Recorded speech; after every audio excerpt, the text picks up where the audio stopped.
Hello, in front of me I've got TOSCIDO P101. In this video I'll show you how to set custom notification sound.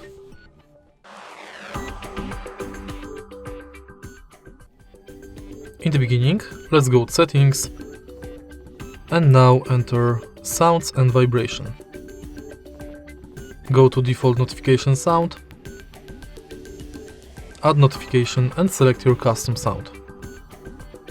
Now select it from the list, tap OK and it's set.